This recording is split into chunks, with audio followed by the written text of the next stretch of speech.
Welcome दोस्तों। आज के डिस्कशन में आप सभी का स्वागत है।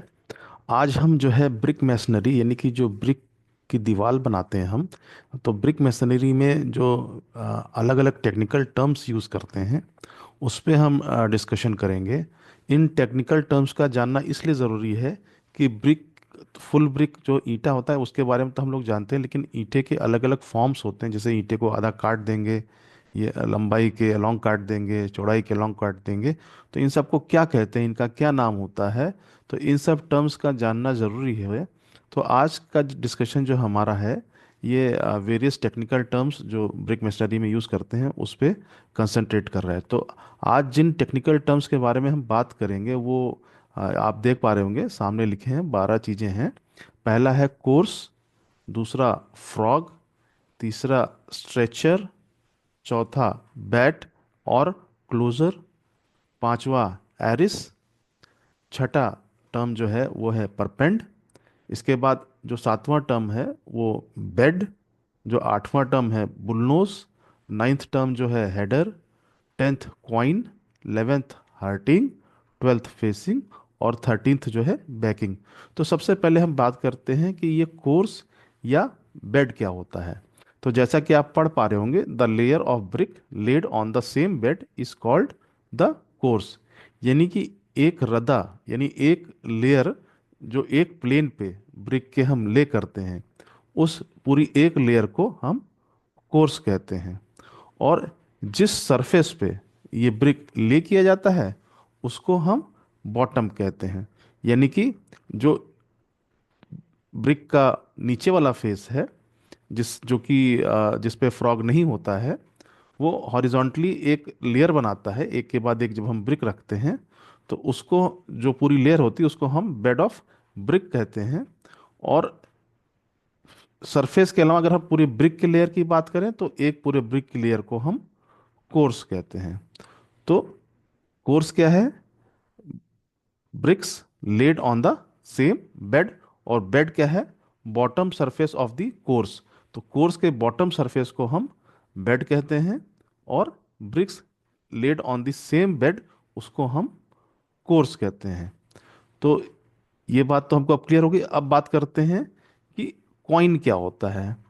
तो दो एंगल जो है, दो वॉल्स जो है किसी ना किसी एंगल पे आपस में मीट करती हैं, तो एक कॉर्नर बनता है। जैसे आप देख पा रहे होंगे यहाँ पे रेड कलर की दो वॉल्स मिल रही हैं, तो ग्रे कलर का एक ये कॉर्नर बन रहा है, कोना बन रहा है। ये कोना राइट एंगल भी हो सकता है या किसी भी एंगल पे हो सकता है। तो दो वॉल्स के जंक्शन पर जब ये कॉर्नर बनता है तो इस कॉर्नर को जो है हम क्वाइन कहते हैं, और इसमें जो ब्रिक्स लगती हैं इनको हम क्वाइन ब्रिक्स कहते हैं। यानी कि दो कोर्सेस इंटरसेक्ट होते हैं, उससे एक कॉर्नर बनता है, और इस कॉर्नर को हम क्वाइन कहते हैं। अब आगे बात करते हैं कि फ्रॉग और बुलनोज क्या होता है। तो जो ब्रिक होता है उसमें टॉप में एक गड्ढा होता है जहाँ पे जनरली ट्रेडमार्क लिखा होता है। तो इस डिप्रेशन को हम फ्रॉग कहते हैं। फ्रॉग दो काम करता है, एक तो ईंटे के वजन को हल्का कर देता है, दूसरा जो है आपका जो मोटार होता है उसके लिए एक की प्रोवाइड करता है, यानी कि होल्ड करने का काम करता है। तो इससे क्या है, दो कोर्सेस के बीच की जो बॉन्डिंग है वो मजबूत हो जाती है। इसके बाद हम बात करते हैं कि ये बुलनोस क्या होता है। तो जो ब्रिक का वर्टिकल एज होता है, इसको जब हम बिवेल कर देते हैं, राउंड कर देते हैं, तो ये बुलनोस हो जाता है। अगर एक साइड की एज को हम राउंड करते हैं तो वो सिंगल बुलनोस कहलाता है, और अगर हम दो साइड की एज को राउंड करते हैं तो ये डबल बुलनोस कहलाता है। तो ब्रिक्स हैविंग वन और two edges rounded is called a bullnose brick. One है तो सिंगल बुलनोस, और टू एजेस राउंडेड हैं तो डबल बुलनोस। जो फ्रॉग है इसको डिप्रेशन इन ब्रिक कहते हैं, और ये जो है मोटार को होल्ड करने के लिए और जो है ईंटे के वेट को कम करने में मदद करता है। दूसरा, जब भी हम वॉल में ब्रिक को ले करते हैं तो फ्रॉग जो है हमेशा ऊपर की साइड में होना चाहिए। इससे क्या है कि जो मोटार है वो इजिली फ्रॉक फ्रॉक के अंदर जो है फिल हो जाता है, और जो है हमको ईज प्रोवाइड करता है। इसको कभी रिवर्स डायरेक्शन में नहीं रखना चाहिए। फ्रॉग हमेशा जो दीवार बनाते हैं तो उसमें ऊपर की साइड में होना चाहिए।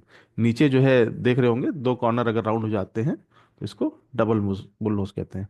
फिर बात करते हैं कि हेडर और स्ट्रेचर क्या होते हैं।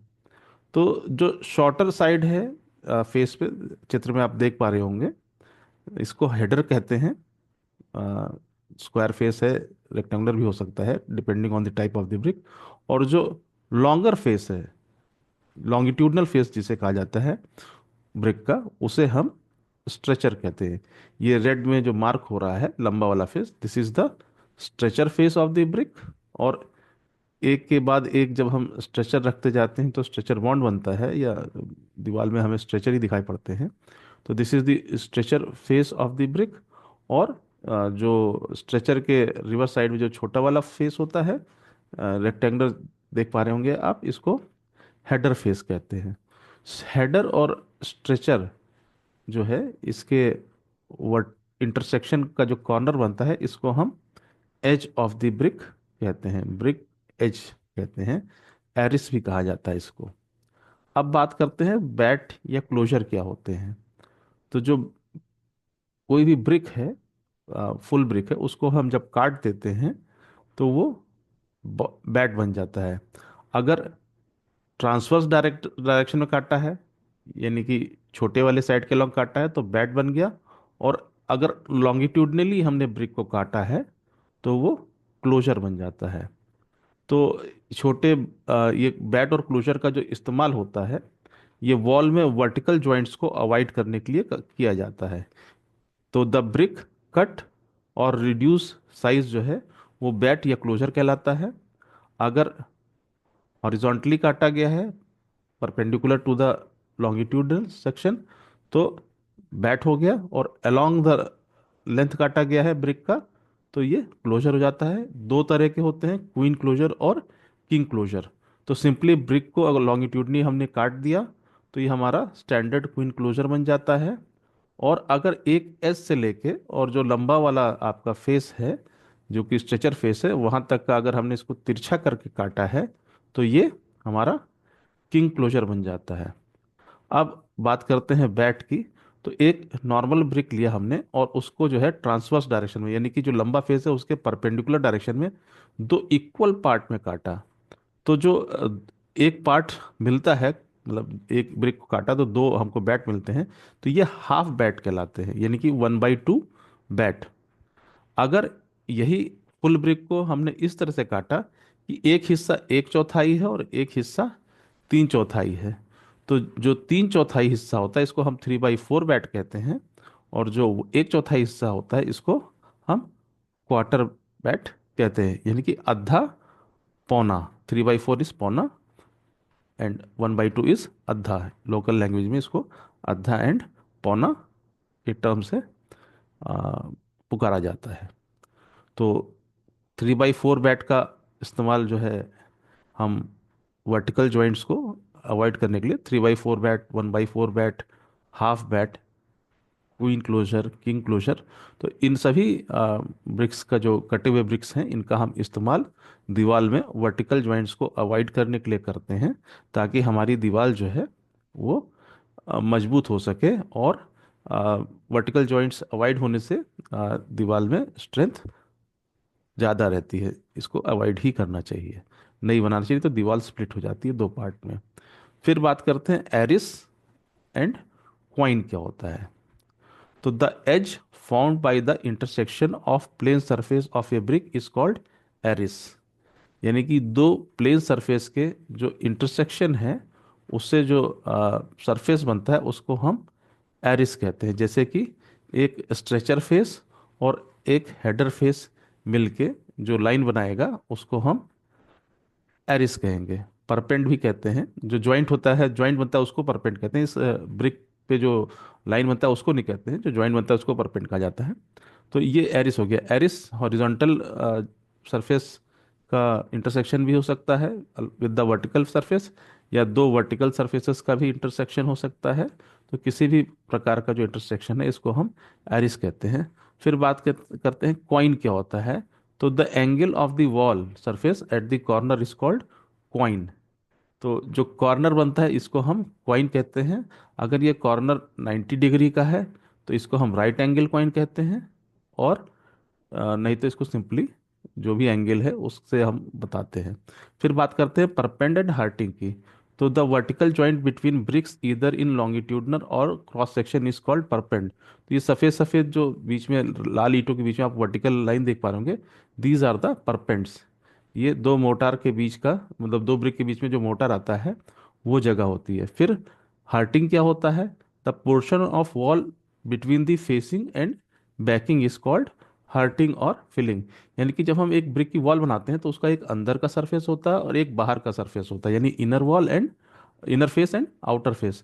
लेकिन इस इनर फेस और आउटर फेस के बीच का जो जगह होता है उसको हम हार्टिंग बोलते हैं। तो this is what we call hearting. Perpends क्या है, वर्टिकल जॉइंट्स जो है, जो ब्रिक्स में आते हैं बीच में, the vertical joints between bricks either in longitudinal direction और इन क्रॉस सेक्शन। तो जो वाइट लाइन है इसको हम परपेंट बोलेंगे। तो आई थिंक जो है आपको परपेंट और हार्टिंग जो है क्लियर हो गया होगा। और यदि आपके दिमाग में कोई क्वेश्चन है, कोई क्वेरी है, तो आप हमसे आप पूछ भी सकते हैं कमेंट सेक्शन में टाइप करके। अगर यह वीडियो आपको अच्छा लगा तो इस वीडियो को लाइक शेयर एंड सब्सक्राइब करिएगा। Thank you.